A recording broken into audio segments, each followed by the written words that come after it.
What happens when a pregnant woman discovers her tech billionaire husband publicly proposing to another woman at their own company, Gala? Rachel Davidson thought her world couldn't get worse until she realized the proposal was just the beginning. Using cutting-edge deepfake technology and corporate power, enemies systematically erased her identity, stole her reputation, and fought to take her newborn daughter. But they made one fatal mistake. They underestimated a mother's determination to fight back. This is the shocking true story of how artificial intelligence became a weapon of personal destruction, and how one woman exposed the truth before it was too late. Hit like if you're ready for this wild ride, and subscribe because stories like this need to be heard. The crystal chandeliers of the Ritz-Carlton ballroom cast dancing shadows across Rachel Davidson's face as she pressed herself against the marble pillar. 7 months pregnant and fighting morning sickness that had never quite ended. She watched her husband of 5 years prepare to destroy her world. Drew Davidson stood on the grand stage, his tailored black tuxedo fitting him like armor. The tech billionaire's silver hair caught the spotlights as he smiled that practiced smile she once thought was genuine. Beside him, Paige Collins glowed in emerald silk, her 26-year-old skin luminous under the cameras. Rachel's hand instinctively went to her rounded belly. Their baby kicked as if sensing her distress. She had built the artificial intelligence algorithm that made Drew's company worth $8 billion. She had stood by him through failed startups and sleepless nights. She had believed they were building something together. The crowd of Silicon Valley elite quieted as Drew raised his hand. Rachel recognized faces from Forbes covers, tech journalists, investors who had made fortunes on her code. These people knew her. They knew she was Drew's wife, the brilliant programmer behind Davidson Technologies' breakthrough. Yet none of them seemed surprised by what happened next. Drew dropped to one knee, pulling out a ring box that sparkled like a small constellation. Paige's perfectly manicured hand flew to her mouth in practiced shock. The influencer had gained 3 million followers in the past 6 months, largely due to her mysterious connection to one of tech's most eligible bachelors. Except he wasn't eligible. He was married. To Rachel. Paige Collins, Drew's voice boomed through the sound system. "You've brought light back into my life. Will you marry me?" The ballroom erupted. Champagne glasses clinked. Cameras flashed. Society reporters scribbled frantically. Rachel felt her world tilt on its axis as Paige squealed yes and threw her arms around Drew's neck. This wasn't just an affair being flaunted. This was a public proposal at the annual Davidson Technologies Gala, an event Rachel had organized for 3 consecutive years, an event celebrating the company she had helped build from nothing. The baby kicked again, harder this time. Rachel gasped, clutching the pillar as sharp pains shot through her abdomen. The stress was affecting her pregnancy, just as her doctor had warned. But seeing your husband propose to another woman while you carried his child tended to have that effect. A waiter approached with champagne. Rachel shook her head, placing both hands protectively over her belly. She needed to leave before someone recognized her, before the humiliation became complete. But as she turned to go, a familiar voice cut through her panic. Well, Rachel Davidson, I should have known you'd be lurking in the shadows." Kate Winters emerged from the crowd like a predator, scenting blood. Rachel's former Stanford roommate and current chief operating officer of Davidson Technologies looked immaculate in midnight blue. Her auburn hair swept into a perfect chignon. "Kate," Rachel tried to keep her voice steady. "I didn't expect to see you here." Kate's laugh was sharp as broken glass. "At my own company's gala. How strange." Her eyes traveled pointedly to Rachel's pregnancy. "Though I'm surprised you showed up, given your condition." The way Kate said condition made it sound like a disease rather than pregnancy. Rachel straightened her shoulders, drawing on reserves of strength she didn't know she possessed. "This is still my husband's company," Rachel said quietly. "Is it?" Kate tilted her head with mock sympathy. "Because from where I'm standing, it looks like Drew has moved on. And honestly, Rachel, can you blame him? A brilliant man like that needs a partner who can keep up, someone who won't slow him down with morning sickness and mood swings." The cruelty in Kate's voice hit Rachel like a physical blow. This was the woman who had been her maid of honor, who had stayed up nights with her coding their first program, who had celebrated every breakthrough and mourned every setback. "I built the algorithm that made this company," Rachel said, her voice barely above a whisper. Kate's smile was razor thin. Did you? Because I seem to remember a lot of late nights when Drew was doing the real work while you were too tired to think straight. Pregnancy brain, isn't that what they call it? Before Rachel could respond, the crowd's cheering reached a new crescendo. On stage, Drew was kissing Paige with the passion he hadn't shown his wife in months. The cameras captured every moment for tomorrow's headlines. Rachel felt something wet between her legs and looked down in horror. Not blood, thank God, but her water had broken. The stress had triggered early labor. She needed to get to a hospital. She needed help. But as she looked around the ballroom full of people who had once called her friend, she realized with devastating clarity that she was completely alone. Kate followed her gaze and smiled with satisfaction. I think it's time you left, Rachel, before you make an even bigger scene. Rachel gathered what remained of her dignity and walked toward the exit, each step sending fresh waves of pain through her body. Behind her, Drew and Paige posed for photos, building their fairy tale on the ashes of her marriage. She didn't know it yet, but this was only the beginning. 3 days later, Rachel sat in her hospital room holding baby Zoe for the first time. The early labor had been traumatic but brief. Zoe was small but healthy, her tiny fingers already gripping Rachel's thumb with surprising strength. Drew hadn't come to the hospital. He'd sent flowers with a card that read, "Congratulations on your daughter," as if she were a business associate rather than his wife. The flowers were wilted, clearly an afterthought purchased by an assistant. Rachel's phone buzzed constantly with notifications she was afraid to check. The tech world was small, and news traveled fast. By now, everyone knew Drew Davidson had publicly proposed to another woman while his pregnant wife watched from the shadows. Her lawyer, Jennifer Morrison, knocked and entered carrying a manila folder thick with documents. Jennifer was a shark in Armani suits, but her expression was uncharacteristically grim. "How are you feeling?" Jennifer asked, though her tone suggested she already knew the answer. "Like my husband just destroyed my life on national television," Rachel said, adjusting Zoe in her arms. "Please tell me you have good news." Jennifer pulled up a chair, her movement precise and controlled. "I've been investigating Drew's finances, particularly his relationship with Paige Collins. There are some irregularities." Rachel felt the first spark of hope she'd experienced in days. "What kind of irregularities?" Davidson Technologies has been funding several media projects featuring Paige. The amounts are substantial, but they're buried in marketing budgets. On paper, it looks like legitimate influencer partnerships. In reality, it appears Drew has been using company funds to artificially boost her career. Rachel's mind raced. If Drew had been misusing corporate funds for personal relationships, it could change everything. How much money are we talking about? Conservative estimate 12 million over the past 8 months. Music videos, brand partnerships, even a small film production that was never released. All featuring Paige Collins. The baby stirred in Rachel's arms, and she gently rocked her daughter while processing this information. "That's corporate malfeasance, eh? The board would have to investigate." Jennifer's expression darkened. "That's where things get complicated. I've tried to access the full financial records, but I'm hitting roadblocks. Someone with significant access is actively hiding the money trail." "Kate," Rachel said immediately. As COO, Kate Winters had access to virtually every aspect of Davidson Technologies' operations. "She's been working against me from the beginning. Can you prove that?" Rachel was quiet for a long moment, thinking. Kate had always been jealous of Rachel's technical skills, but they'd been friends since college. Rachel had trusted her completely, even recommending her for the COO position when the company started growing. But looking back now, Rachel could see the signs. Kate's subtle undermining comments, her way of taking credit for team accomplishments, the gradual erosion of Rachel's role in company decisions. She's been positioning herself as Drew's right hand for months, Rachel realized aloud. Every time I had a new idea or suggested a direction for the company, Kate would find reasons why it wouldn't work. She made me seem indecisive, unreliable. Jennifer nodded grimly. A classic corporate power play. Isolate the target, undermine their credibility, then move in for the kill. Zoe yawned and settled more comfortably against Rachel's chest. The weight of her daughter grounded her, reminding her what was truly at stake.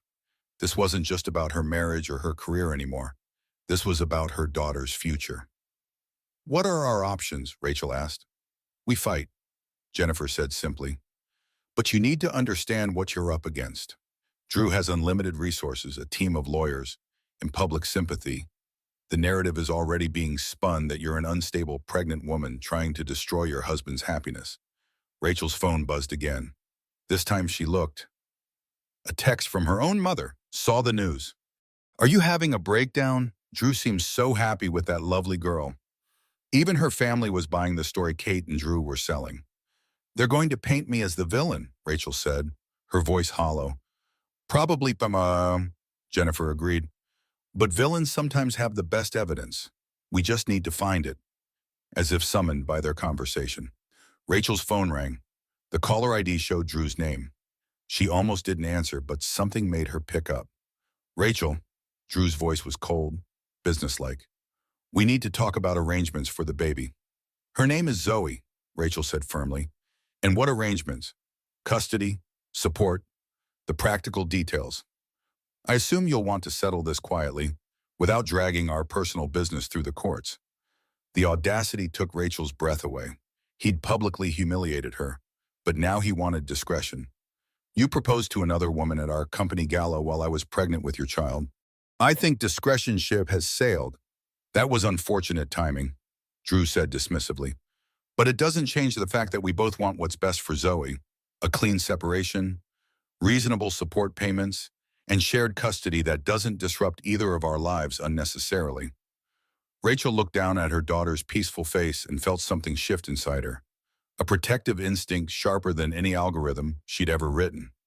I'll consider your proposal, she said carefully. But first, I want to review the company's financial records. As a founding member and shareholder, I have that right. The silence on the other end stretched too long.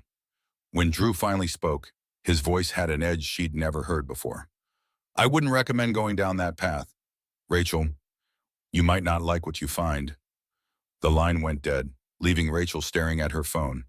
It wasn't just a warning. It was a threat.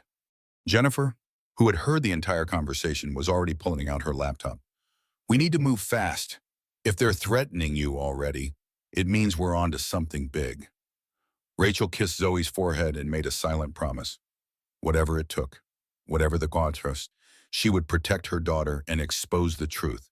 She had no idea that the truth was darker than she could possibly imagine. 2 weeks after Zoe's birth, Rachel received an email that shattered what remained of her world.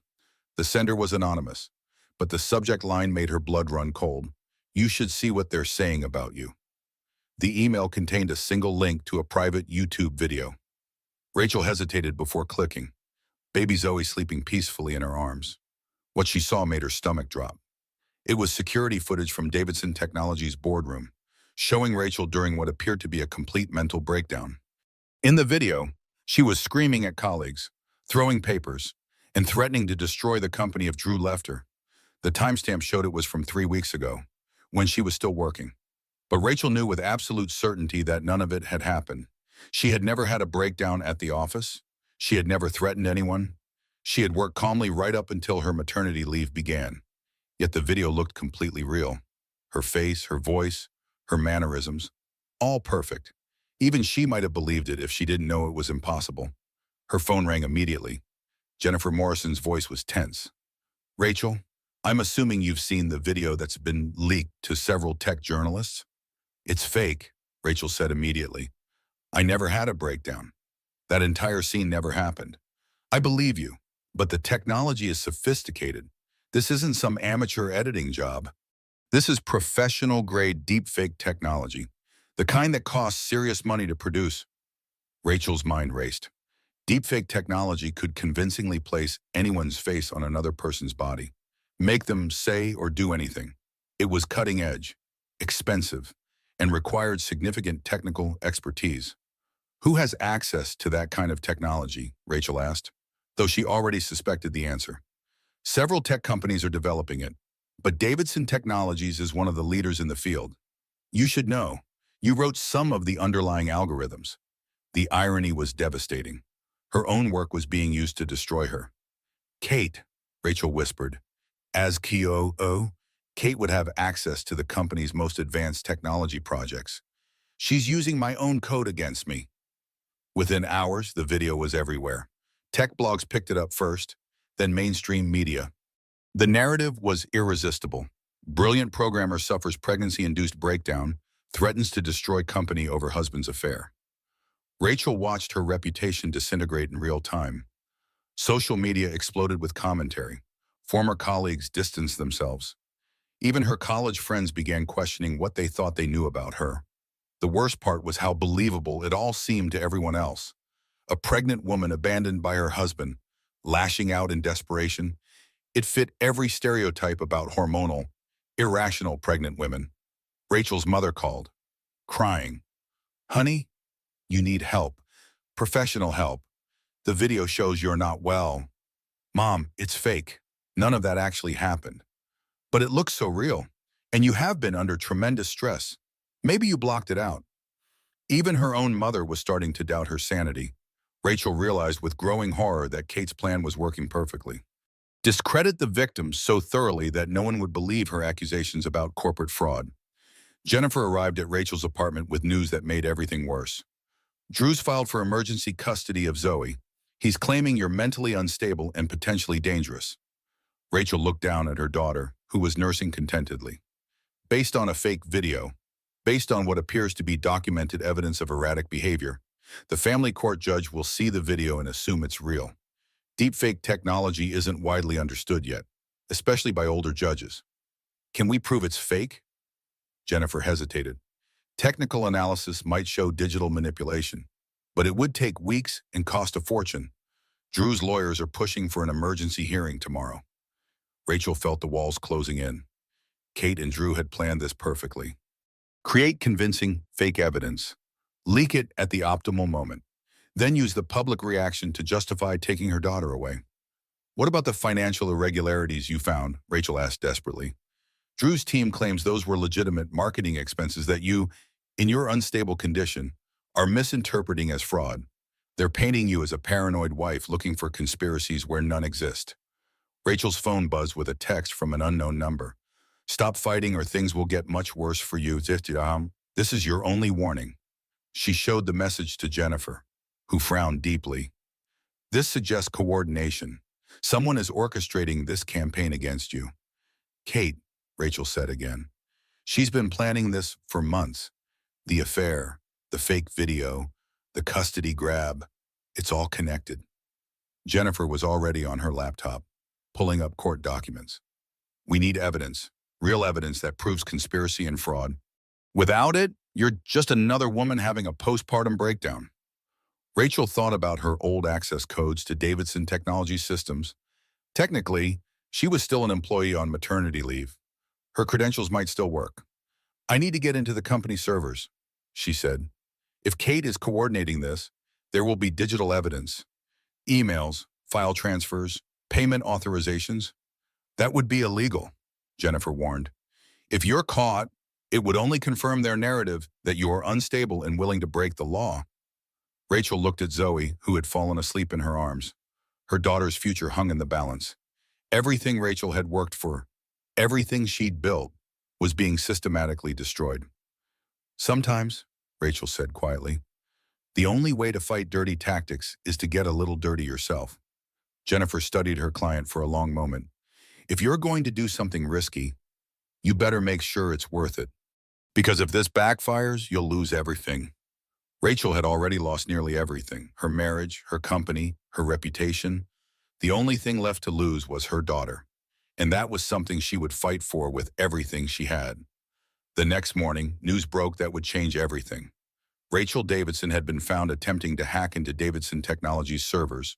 Security had caught her trying to steal proprietary information. Except Rachel had been home with her baby all night. She had never left her apartment. The trap was closing, and Rachel was running out of time to prove her innocence before it was too late. Ryan Reeves had built his career on exposing corporate corruption. The investigative journalist podcast, Truth in Tech, had broken stories that toppled CEOs and exposed billion-dollar frauds. When he received an encrypted email about Davidson Technologies, his instincts told him this could be the biggest story of his career. The anonymous tipster claimed Drew Davidson was using company funds to artificially boost his mistress's career while systematically destroying his pregnant wife through deepfake technology and false accusations. It sounded like the plot of a thriller novel, but Ryan had learned that reality often exceeded fiction in Silicon Valley. His first step was confirming Rachel Davidson's story.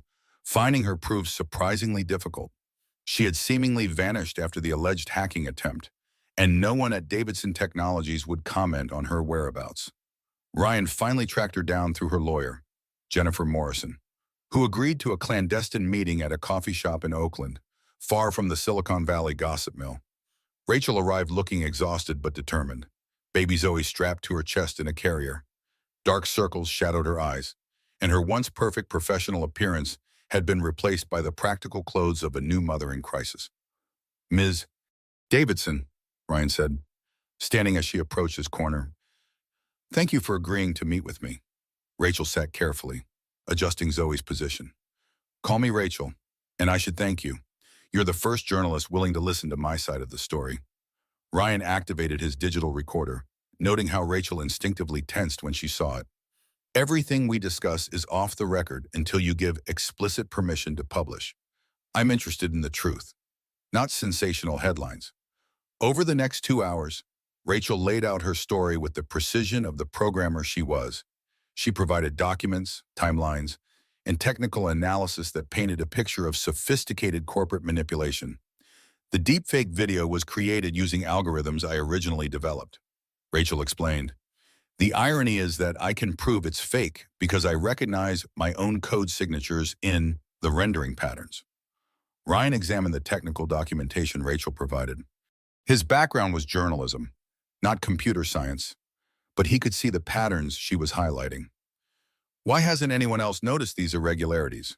"Because Kate Winters controls access to the source data. She's been methodically destroying evidence while creating false narratives.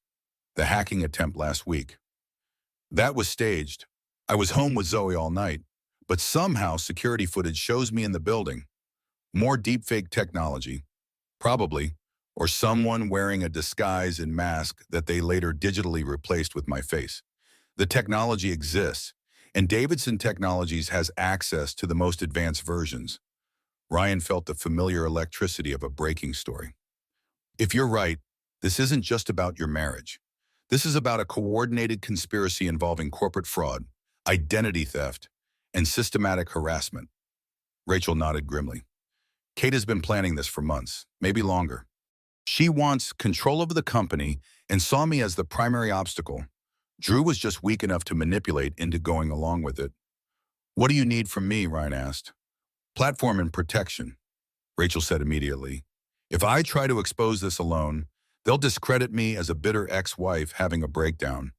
But if a respected journalist investigates independently and reaches the same conclusions, people might listen." Ryan considered the risks. Davidson Technologies was a powerful company with significant advertising budgets across the media landscape. Attacking them meant potentially burning bridges with major revenue sources. But the story Rachel was telling, if true, represented exactly the kind of corporate abuse his audience expected him to expose. "I'll need to verify everything independently," Ryan said. "I can't take your word alone, no matter how compelling your evidence seems." "I understand. I've prepared a list of former employees who left Davidson Technologies under suspicious circumstances over the past year. People who might be willing to talk if they knew someone was listening." Rachel handed him a flash drive. Financial records, email timestamps, and technical analysis of the deepfake video. "Everything I've managed to preserve." Ryan pocketed the drive carefully. "What's your timeline? How long before they make their next move?" "The custody hearing is in 3 days. If Drew gets emergency custody of Zoe, I'll have no leverage left. They can destroy me completely, and no one will care about the word of a woman who lost her own child." The stakes were clear.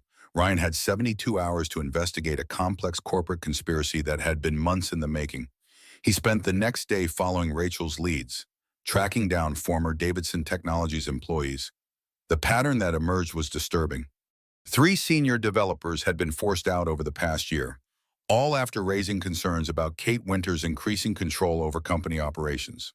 The most revealing interview came from Marcus Brooks, a former security analyst who had been fired for questioning irregularities in the company's financial reporting. Kate Winters was consolidating power systematically. Marcus told Ryan over encrypted video call. Anyone who challenged her found themselves marginalized, then eliminated. Rachel Davidson was just the biggest target because she had the most influence with Drew. Did you see evidence of the financial irregularities Rachel mentioned? Marcus hesitated. I can't prove anything definitively, but there were budget allocations that didn't make sense. Millions of dollars flowing to media companies with no clear business justification. When I asked questions, Kate had me fired for, quote, inappropriate curiosity about proprietary information, unquote. Ryan was building a pattern, but he needed more concrete evidence.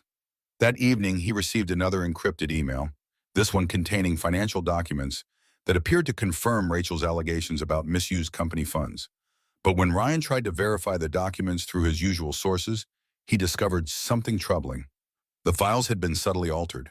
Key dates and amounts had been changed in ways that would make Rachel's accusations seem like paranoid exaggerations rather than legitimate concerns. Someone was feeding him false information designed to discredit Rachel's story when he published it. Ryan stared at his computer screen, realizing he had walked into a trap. Kate Winters had anticipated that Rachel would try to get media attention. She had prepared false evidence that would make any journalist investigating the story look foolish and biased. But Kate had made one mistake. In her eagerness to control the narrative, she had revealed her hand too early. Ryan now knew with certainty that someone was actively manipulating information to discredit Rachel. The question was whether he could expose the manipulation, for the custody hearing destroyed Rachel's last chance at fighting back. Ryan made a decision that would change everything. Instead of publishing the story Kate wanted him to write, he would investigate the investigation. He would expose how corporate power could manipulate even the media meant to hold it accountable. It was a dangerous game, but the truth was worth the risk. The family court building in San Jose looked like any other government facility. But for Rachel, it felt like walking into an execution chamber. She carried Zoe in her arms, knowing this might be the last time she could hold her daughter as a free woman. Drew's legal team had assembled like an army. 8 attorneys in expensive suits, armed with briefcases full of evidence, designed to prove Rachel was mentally unstable and unfit for motherhood. Drew himself sat at the defense table wearing his public face, the mask of concerned father protecting his child from an unstable ex-wife. Rachel's representation was just Jennifer Morrison and a family law specialist Jennifer had brought in at the last minute. 2 women against an army, fighting for truth in a system designed to favor wealth and power. Judge Patricia Hendricks was known for her no-nonsense approach to family law. In her 60s with steel gray hair and sharp eyes, she had seen every variation of custody battle over her 20-year career. She began the hearing with a warning that she would tolerate no theatrics or media grandstanding. Drew's lead attorney, a silver-haired shark named Robert Steinberg, opened with a presentation that was devastating in its completeness. Video footage of Rachel's alleged breakdown, expert testimony about postpartum mental health issues, and character witnesses describing her increasingly erratic behavior. Your Honor, Steinberg said, his voice resonating with authority. We are here to protect an innocent child from a mother whose mental state has deteriorated to the point where she poses a danger to herself and others. Rachel watched in horror as her life was dissected and reframed. College friends testified that she had always been intense and controlling. Former colleagues described her as brilliant but unstable under pressure. Even her obstetrician was called to testify about her elevated stress levels during pregnancy. Each witness painted another brushstroke in a portrait of a woman losing her grip on reality. When it came time for Rachel's defense, Jennifer Morrison stood with quiet dignity. Your Honor, my client is the victim of a sophisticated campaign of technological manipulation and corporate retaliation. The evidence against her has been fabricated using cutting-edge deepfake technology. Judge Hendricks leaned forward with interest. Are you claiming the video evidence is fraudulent? Yes, Your Honor. We have technical analysis showing digital manipulation in multiple pieces of so-called evidence against Mrs. Davidson. Steinberg objected immediately.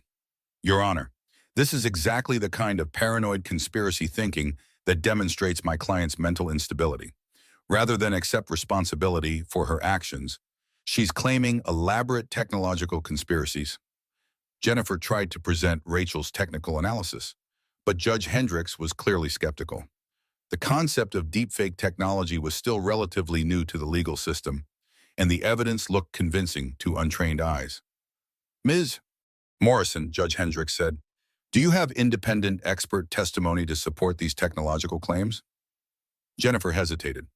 We are working to secure expert analysis, but the sophistication of the manipulation requires specialists who are not readily available. It was exactly the wrong answer. Rachel could see Judge Hendricks' expression shift from skeptical interest to impatient dismissal. In the absence of concrete proof, Rachel's claims sounded like exactly what Drew's team said. They were the desperate lies of a woman having a breakdown. Then Steinberg played his final card.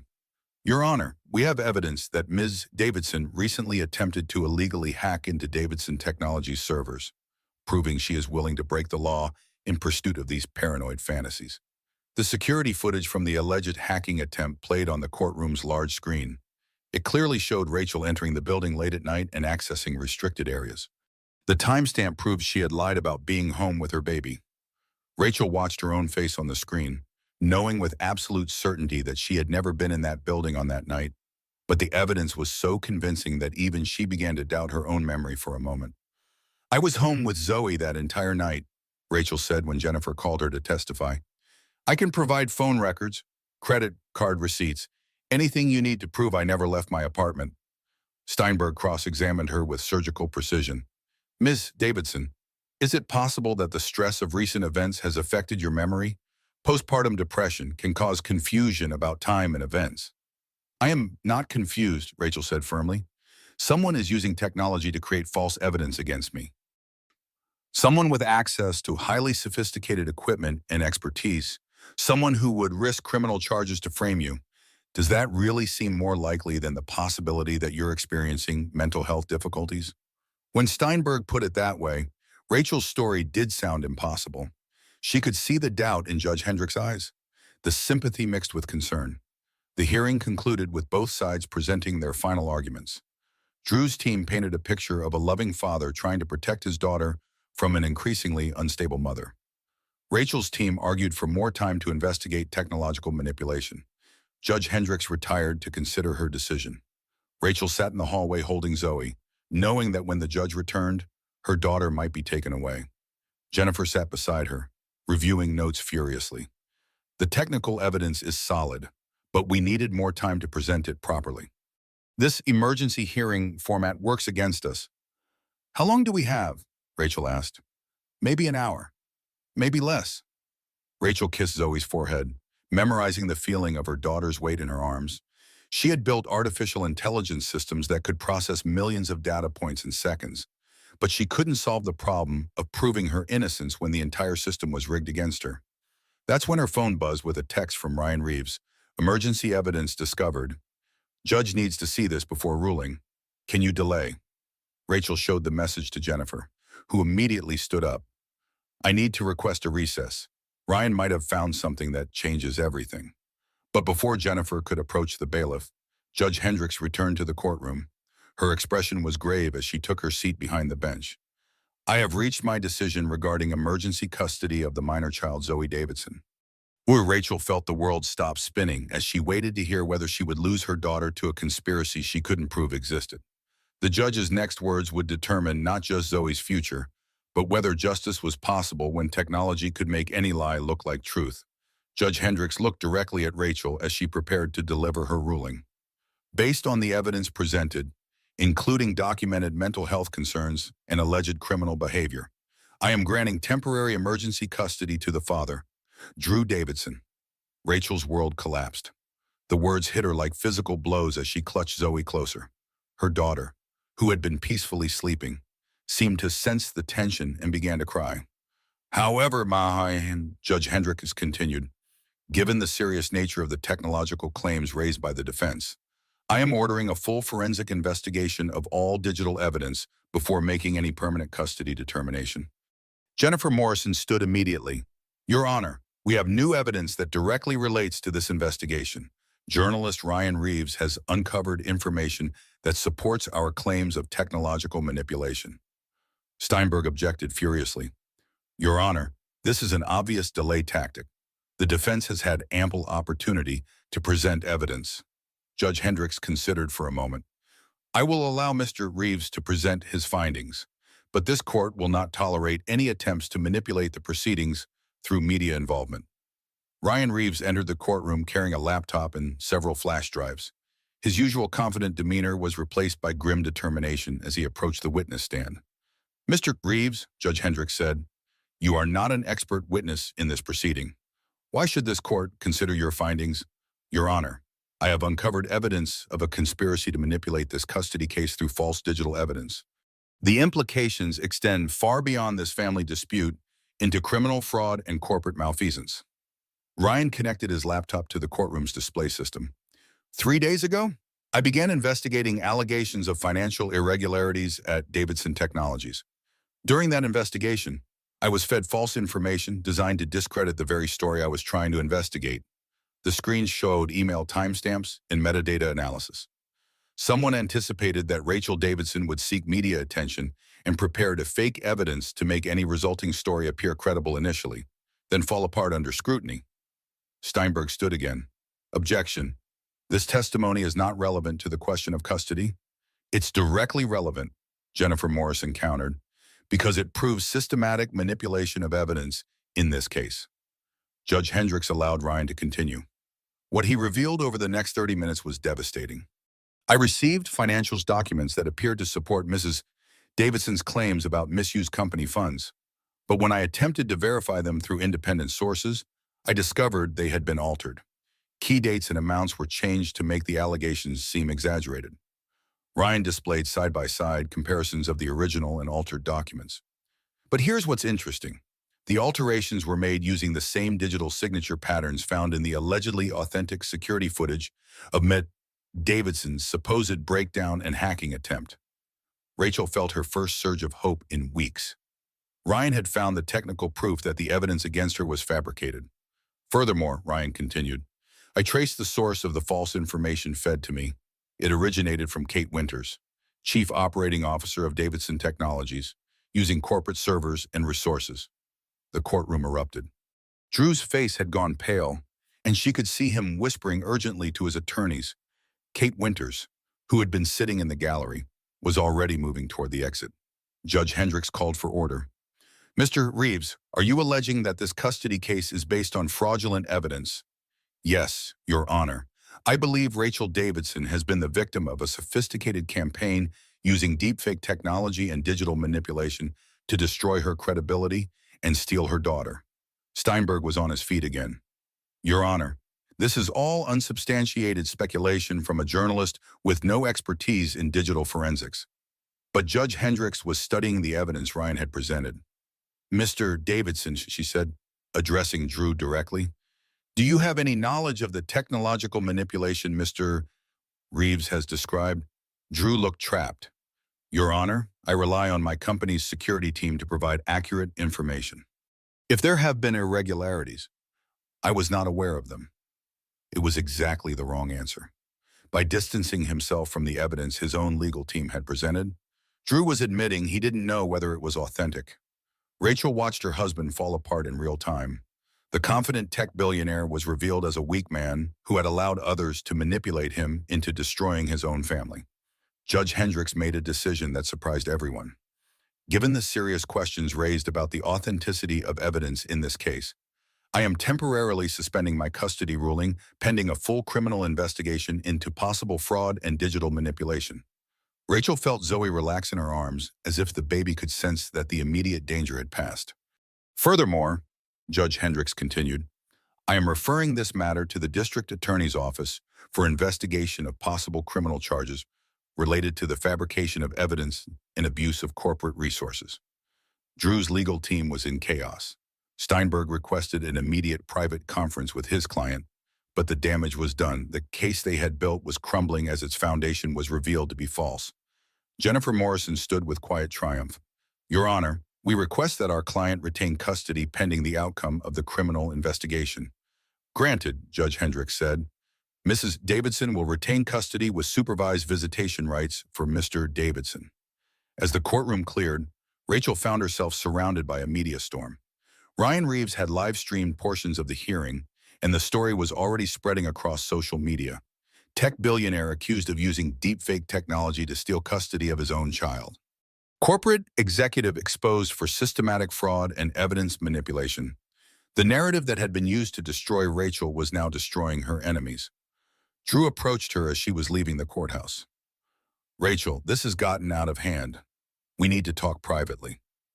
Rachel looked at the man she had once loved, seeing him clearly for perhaps the first time. "No, Drew, we're done talking privately. From now on, everything happens in public, with witnesses and recordings." "But Zoe needs her father." Rachel adjusted her daughter in her arms. "Zoe needs parents who care more about her welfare than their own egos and ambitions. You chose your path when you decided our family was disposable." As she walked away, Rachel felt something she hadn't experienced in months: genuine hope. The conspiracy against her was unraveling, but she knew the fight was far from over. Kate Winters was still free, still dangerous, and still had access to the technology that had nearly destroyed Rachel's life. The criminal investigation would take months, and Kate would use that time to cover her tracks and plan her next move. But for the first time since that horrible night at the gala, Rachel felt like she had a fighting chance. Kate Winters sat in her pristine corner office at Davidson Technologies, watching her carefully constructed world collapse through news feeds and social media updates. The story had gone viral in the worst possible way. Deepfake custody was trending globally, with Rachel Davidson being portrayed as a brave mother fighting corporate manipulation rather than an unstable woman having a breakdown. Kate's assistant knocked nervously. "Ms. Winters, the FBI is here to see you." The investigation was moving faster than Kate had anticipated. She had always known there was a risk of exposure, but she had expected months of legal maneuvering before any serious scrutiny. Ryan Reeves had accelerated the timeline dramatically by providing ready-made evidence to federal investigators. "Tell them I'll be right with them," Kate said, using the few minutes to activate a sophisticated data destruction program she had prepared for exactly this scenario. Servers across Davidson Technologies began systematically deleting files, emails, and digital records that could implicate her in the conspiracy. But Kate had made one crucial error. In her confidence that she could control every aspect of the narrative, she had underestimated Rachel Davidson's technical skills and overlooked one key witness who had been documenting her activities for months. Marcus Brooks, the former security analyst Kate had fired for asking too many questions, had never stopped investigating Davidson Technologies. Working as a freelance cybersecurity consultant, he had maintained backdoor access to company systems and had been quietly collecting evidence of Kate's illegal activities. When the custody hearing story broke, Marcus realized his evidence could provide the smoking gun investigators needed. He contacted Ryan Reeves with an encrypted data package that contained months of documented communications between Kate and various co-conspirators. Ryan was reviewing Marcus's evidence when his phone rang. It was Rachel, calling from her apartment where she was trying to establish some sense of normalcy for baby Zoe. "Ryan, I've been thinking about Kate's next move," Rachel said. "She's too smart to go down without a fight. If she's been planning this for months, she must have exit strategies." "What kind of exit strategies?" Ryan asked, though he suspected he already knew. "Destroy evidence, discredit witnesses, maybe even flee the country. Kate has offshore accounts and international connections. If she runs, we'll never get justice."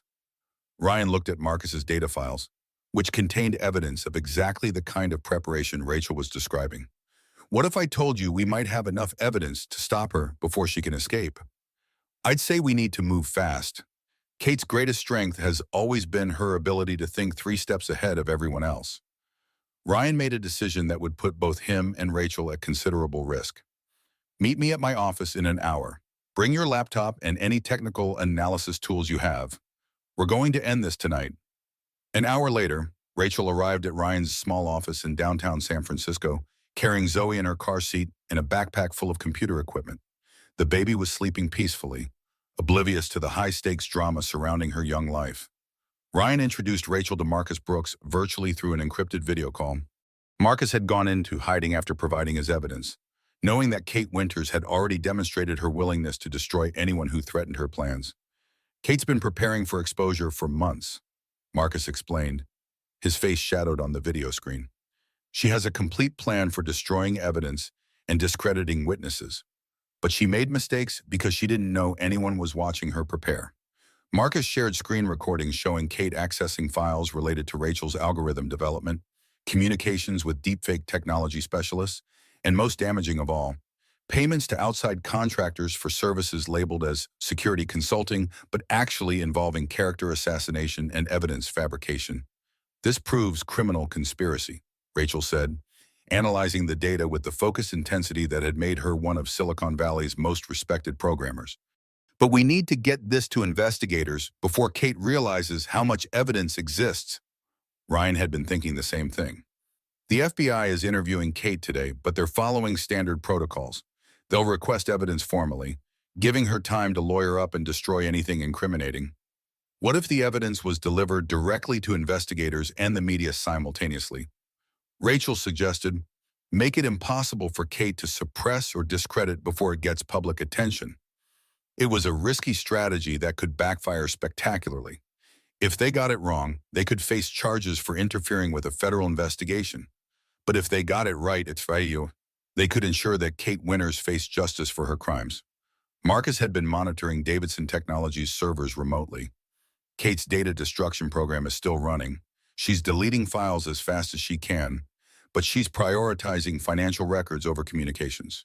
I think she believes the FBI will focus on the money trail rather than the technological manipulation. That's her mistake, Rachel said. She's thinking like a traditional corporate criminal, not like someone who committed crimes using cutting-edge technology. Rachel began pulling up her own analysis of the deepfake videos that had been used against her. I can prove these were created using Davidson Technologies' resources and Kate's personal access codes. Combined with Marcus's evidence of the conspiracy, it's enough to prove systematic fraud. They worked through the night, with baby Zoe waking occasionally for feeding and diaper changes. Rachel multitasked with the efficiency of a new mother, holding her daughter while coding solutions to expose Kate's crimes. By dawn, they had assembled a comprehensive evidence package that told the complete story of Kate Winters' conspiracy: financial fraud, evidence fabrication, witness intimidation, and abuse of corporate resources. The evidence was overwhelming and irrefutable. Ryan prepared to simultaneously deliver the evidence to FBI investigators and publish the story on his podcast. The dual release would ensure maximum impact and make it impossible for Kate to suppress the information through legal or illegal means. But as they prepared for the final phase of their investigation, Rachel received a phone call that truly changed everything. It was Kate Winters, calling from what sounded like an airport terminal.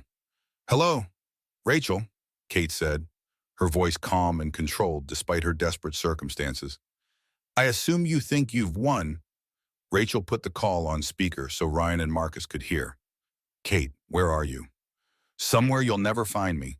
But before I disappear permanently, I wanted to give you a choice." "What kind of choice?" Kate's laugh was cold and brittle. "I have one final card to play, a piece of evidence that will destroy not just you, but everyone you care about. Your precious daughter's future, your friend Jennifer's career, even Ryan's credibility as a journalist." Rachel felt ice in her veins. Even in defeat, Kate was still manipulating and threatening. "What evidence?" Rachel asked, though she dreaded the answer. "Let's just say that when you're as good at fabricating digital evidence as I am, you can create anything, absolutely anything. And I've been very creative in preparing for this conversation." The line went dead, leaving Rachel staring at her phone in horror. Kate Winters had escaped justice, but she had left behind one final weapon designed to destroy anyone who had opposed her. The question was whether Rachel had the courage to find out what that weapon was, or whether Kate's final threat would force her to back down just when victory seemed within reach. Kate Winters' escape made headlines within hours. Airport-to-security footage showed her boarding a private jet to a non-extradition country, carrying what appeared to be several encrypted hard drives. The FBI investigation had moved too slowly, giving her time to execute a carefully planned disappearance. But Kate's parting threat haunted Rachel more than her escape. What kind of fabricated evidence could still destroy everyone Rachel cared about, and how could they fight an enemy who was beyond the reach of law enforcement?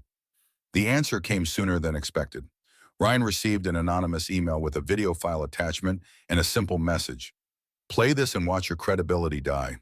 The video showed Rachel in what appeared to be her own apartment, holding baby Zoe while explaining in detail how she had fabricated evidence against Kate Winters and Drew Davidson. In the video, Rachel confessed to creating fake financial records, manipulating deepfake detection software, and coaching Ryan Reeves to publish false stories. "This is impossible," Rachel said, watching her own face deliver a confession she had never made. "I never said any of those things. I never recorded any confession video." But the technology was flawless. Even Rachel, who understood deepfake technology better than almost anyone, had difficulty identifying the manipulation. Kate had used months of recorded conversations, video calls, and security footage to create a perfect replica of Rachel confessing to the very crimes Kate had actually committed. "She's trying to flip the entire narrative," Ryan realized. "If this video gets released, everything we've uncovered becomes suspect. You look like a master manipulator who fabricated evidence to frame innocent people." Marcus Brooks, still connected through encrypted video call, was analyzing the confession video with professional tools. "The technical quality is extraordinary. Kate used your own voice patterns, facial expressions, and mannerisms captured over months of surveillance. This is beyond deepfake technology. This is complete digital impersonation." Jennifer Morrison arrived at Ryan's office within the hour, baby Zoe fussing in her carrier as Rachel paced frantically. "How do we fight evidence that's technically perfect but completely false?" Rachel asked. "We proved the timeline," Jennifer said immediately. "When was this supposed confession recorded? Can we document where you actually were at that time?" Ryan checked the metadata embedded in the video file. "According to this, the confession was recorded yesterday at 3:47 p.m. Rachel pulled out her phone, scrolling through photos and messages. "Yesterday at 3:47, I was at Zoe's pediatrician appointment. I have credit card receipts, appointment confirmations, and photos I took in the waiting room." It was solid alibi evidence, but Jennifer looked grim. Kate anticipated that. "Look at the background in the confession video. It's your apartment, but generic enough that it could have been recorded at any time. She'll claim you fabricated the alibi evidence after recording the confession." They were trapped in a maze of authentic lies and false truths. Kate had created a situation where every piece of evidence could be questioned, every witness could be discredited, and every investigation could be undermined. That's when Marcus Brooks made a discovery that changed everything. "I've been analyzing Kate's data destruction program," Marcus said through the video call. "She was so focused on deleting incriminating files that she overlooked something important. The program created logs of everything it deleted, including timestamps and file signatures." Rachel leaned toward the screen. "What kind of file signatures?" "Video files, dozens of them, all created over the past 6 months. Kate wasn't just planning to frame you for recent events. She was creating a library of fake evidence covering your entire relationship with Drew." Ryan felt pieces clicking into place. "She recorded hours of surveillance footage and conversations, then used AI to generate fake scenarios she could deploy as needed. The confession video isn't her final weapon. It's just one item in an arsenal." "But that's also her weakness," Rachel realized. "If she created dozens of fake videos, there will be technical patterns that prove they're all from the same source. We can prove systematic fabrication even if we can't prove individual videos are fake." Marcus was already running analysis software on the deleted file logs. Rachel's right. Kate used the same rendering algorithms and voice synthesis tools for all the fabricated videos. The digital signatures are identical across dozens of files. Jennifer saw the legal implications immediately. If we can prove Kate created a systematic library of fake evidence, it destroys the credibility of any individual piece she tries to use. No jury would believe the confession video if they knew it was one of 50 fabricated videos. But they still had to prove their case before Kate released more fabricated evidence. The investigation was moving through official channels, but Kate could destroy reputations faster than federal investigators could build cases. Rachel made a decision that surprised everyone. "We need to go public with everything we know. Right now, but complete transparency before Kate can release any more fake evidence." "That's risky," Ryan warned. "If we're wrong about anything, Kate will use our mistakes to discredit everything else. And if we wait, she'll control the narrative completely." Rachel countered. "We have one advantage she didn't expect. We know about her evidence fabrication system before she's finished deploying it." Jennifer nodded slowly. "Full disclosure could work. Reveal everything we know about Kate's methods. Show the technical analysis. and challenge her to explain the systematic patterns in her fabricated evidence. Ryan was already preparing his broadcast equipment. I can go live in 30 minutes, simultaneous release across podcast, social media, and direct to major news outlets, make it impossible for Kate to suppress. Rachel picked up baby Zoe, who had been sleeping peacefully through the crisis planning. Her daughter represented everything at stake in this battle, not just Rachel's reputation or career, but the kind of world Zoe would grow up in, a world where truth mattered more than technology's ability to fabricate lies. "Let's end this," Rachel said. "Kate Winters wanted to destroy me, but she made one mistake. She forgot that I'm not just a victim. I'm a programmer, a mother, and someone who refuses to be erased by lies." The final battle for truth was about to begin, and Rachel was ready to fight with everything she had. Ryan went live across multiple platforms simultaneously, beginning with a simple statement that would be heard by millions. What you're about to hear is the true story of how cutting-edge technology was used to destroy an innocent woman and steal her child, and how that same technology ultimately revealed the truth. Ryan's live broadcast reached over 2 million viewers in its first hour.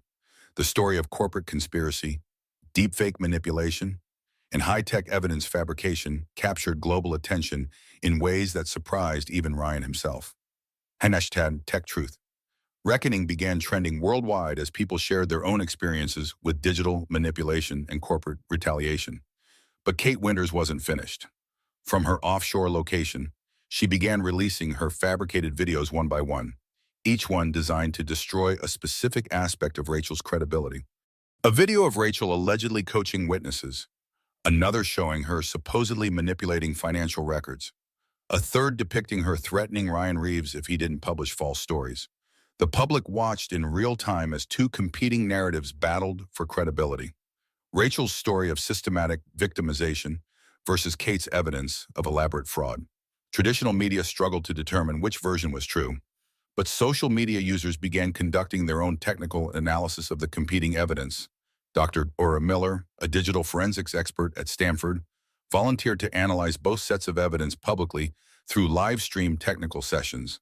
Her findings were devastating to Kate's fabricated case. The video evidence provided by Kate Winters shows clear signs of systematic artificial generation. Dr. Miller explained to her online audience, all videos share identical compression algorithms, voice synthesis artifacts, and rendering signatures. This isn't someone releasing authentic evidence over time. This is someone deploying pre-manufactured fake evidence from a single production source. Rachel watched Dr. Miller's analysis from her apartment, Zoe playing contentedly on a blanket nearby. For the first time in months, Rachel felt like the truth was actually reaching people who cared about distinguishing reality from fabrication. Jennifer Morrison called with news that the FBI had obtained warrants to access Davidson Technologies servers remotely. Kate deleted most files, but she couldn't delete the hardware signatures and cache files. Federal investigators are finding exactly what Marcus Brooks predicted they would find. Meanwhile, Drew Davidson was desperately trying to distance himself from Kate's actions. He held a press conference claiming he had been manipulated and deceived, that he had trusted Kate's reports about Rachel's mental state without questioning their authenticity. "I was a fool by then," Drew said, facing a hostile crowd of reporters. "I allowed my personal judgment to be clouded by someone I trusted professionally. I never intended for any of this to happen." Rachel watched her estranged husband's press conference with mixed emotions. Part of her felt vindicated by his public admission of error, but a larger part of her felt sad for the man she had once loved, now revealed as weak and easily manipulated rather than deliberately malicious. The real surprise came when Paige Collins, Drew's fiancée, held her own press conference announcing their engagement was over. Standing in front of Davidson Technologies headquarters, Paige revealed that she had been recording conversations with Kate Winters for months. "Kate Winters approached me with a business proposition," Paige explained to the assembled media. "She offered to boost my career in exchange for helping her remove Rachel Davidson from Drew's life. I thought it was just corporate politics at first, but I realized Kate was planning something much more serious." Paige produced recordings of Kate discussing deepfake technology, evidence fabrication, and plans to use Rachel's pregnancy against her in custody proceedings. The recordings provided direct evidence of criminal conspiracy from Kate's own voice. I went along with it initially because I was young and ambitious, Page admitted.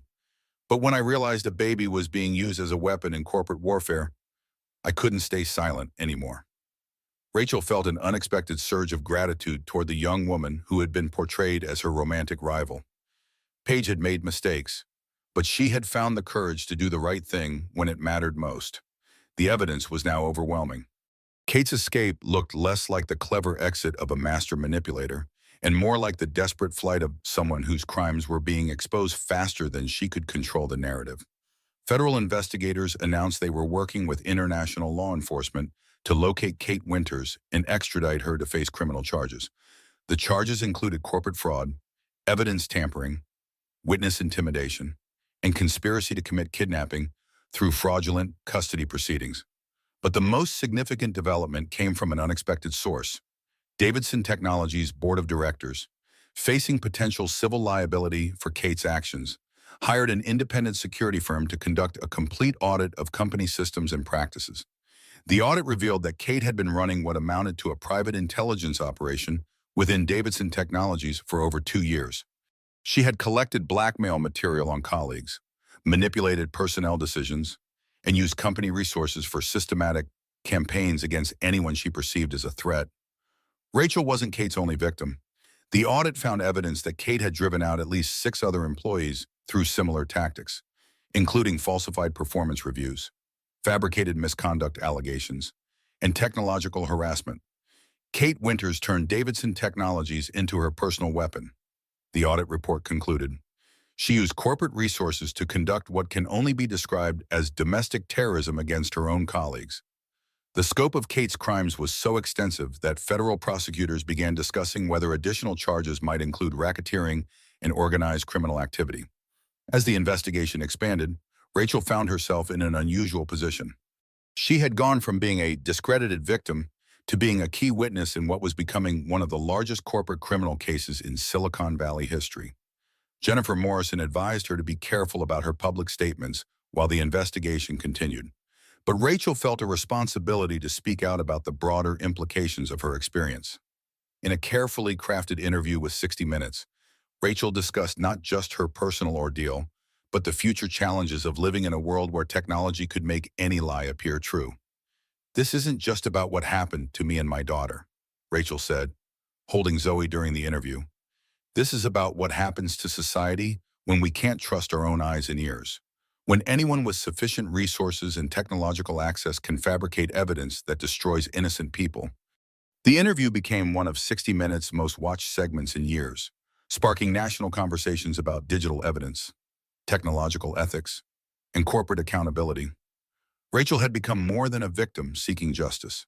She had become a symbol of resistance against the abuse of technology for personal and corporate warfare. But Kate Winters was still free, still dangerous, and still capable of causing harm from whatever location she had chosen for her exile. The legal reckoning was just beginning, and Rachel knew that true justice might be years away. For now, though, she had her daughter, her reputation, and her future back, and she had learned something valuable about herself in the process. She was stronger than she had ever imagined, and she would never again allow anyone to make her disappear. 6 months after Kate Winters' escape, Rachel Davidson stood before a congressional subcommittee investigating the regulation of deepfake technology. Baby Zoe, now walking and chattering in partial sentences, played quietly with toys while her mother testified about the urgent need for legal frameworks to address technological abuse. "The technology used against me exists today in corporate boardrooms and government agencies around the world," Rachel explained to the assembled legislators. "Without proper oversight and legal protections, any individual can be digitally erased, their reputation destroyed by fabricated evidence that looks completely authentic." The hearing was broadcast live, with Rachel's testimony reaching millions of viewers who had followed her story from the beginning. She had become an unlikely advocate for digital rights, using her technical expertise and personal experience to push for legislative changes. Kate Winters remained at large, but international investigators had frozen her offshore accounts and identified several of her co-conspirators. 3 Davidson Technologies employees had been arrested for their roles in the evidence fabrication scheme, and federal prosecutors were building cases that would likely result in decades of prison time. Drew Davidson had resigned as CEO of Davidson Technologies, though he avoided criminal charges by cooperating fully with investigators.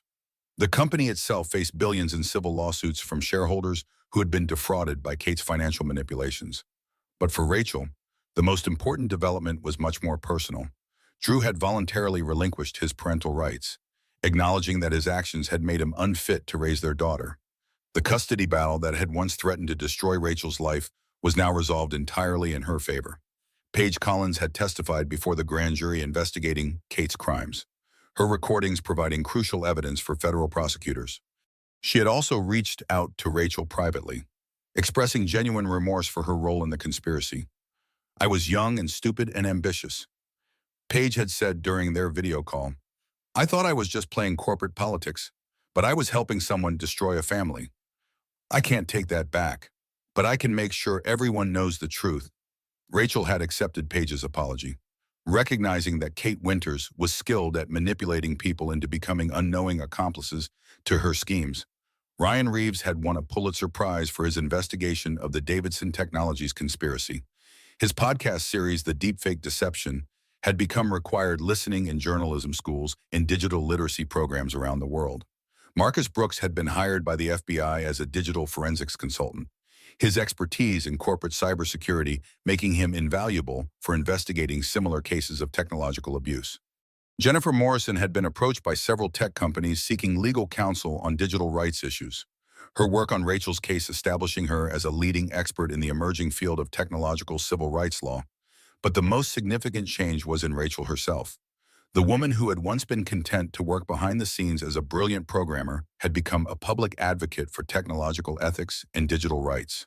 She had founded the Digital Truth Foundation, a nonprofit organization dedicated to helping victims of technological abuse and pushing for stronger legal protections against evidence fabrication. The foundation's work was funded by her divorce settlement from Drew and donations from tech industry leaders who recognized the importance of her mission. "I used to think technology was neutral," Rachel said during her congressional testimony. "I believe that artificial intelligence and digital tools were just instruments that could be used for good or evil depending on the intentions of the people controlling them." She paused, looking down at Zoe, who was showing her toy to anyone who would pay attention. "But I learned that technology amplifies human nature, both good and bad. When someone like Kate Winters gets access to advanced digital tools, they don't just commit traditional crimes more efficiently, they can literally reshape reality, making lies indistinguishable from truth." The subcommittee chairman, Representative Michael Torres, leaned forward with interest. "Ms. Davidson, what specific legal changes do you believe are necessary to address these challenges?" Rachel had prepared for this question, drawing on months of consultation with legal experts, technology researchers, and other victims of digital abuse. "First, we need federal laws that make evidence fabrication a specific crime with serious penalties. Currently, prosecutors have to rely on existing fraud statutes that weren't designed for digital manipulation. Second, we need mandatory disclosure requirements for any digital evidence used in legal proceedings. If technology could have been used to alter or fabricate evidence, that possibility must be explicitly addressed. Third, we need funding for training programs that help judges, lawyers, and law enforcement understand how to identify and investigate technological manipulation. And finally, we need protection for whistleblowers who expose technological abuse. People like Marcus Brooks and Paige Collins took enormous risks to reveal the truth. They need legal protections that encourage others to come forward. The hearing concluded with bipartisan support for Rachel's proposed legislation.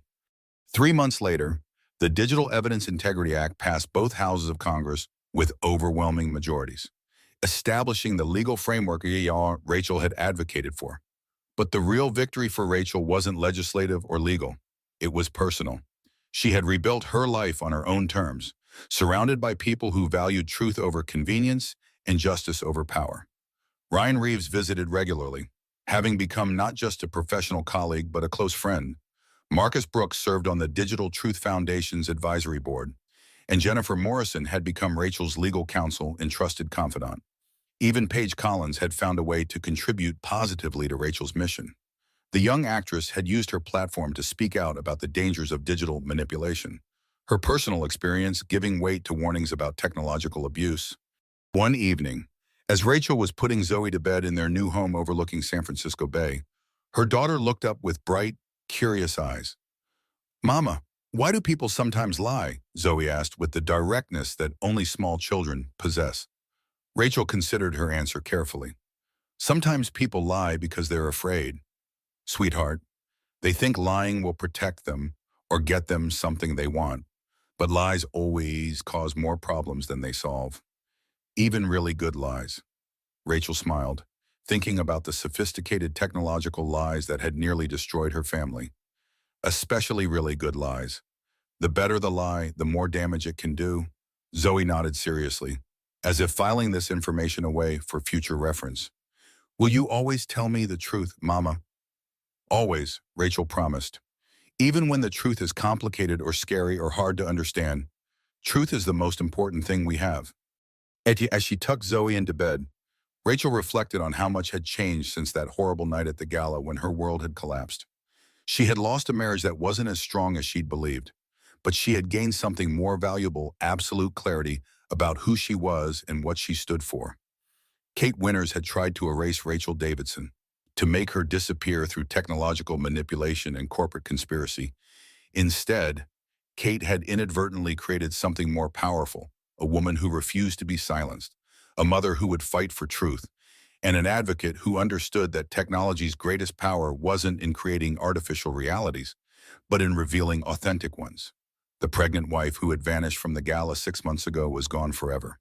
In her place stood Rachel Davidson, survivor, advocate, and guardian of truth in an age of technological deception. Outside her window, the lights of Silicon Valley sparkled like stars, representing both the promise and the peril of humanity's technological future. Rachel was determined to help ensure that future was built on foundations of truth rather than fabricated on lies. She had disappeared once, but she would never vanish again.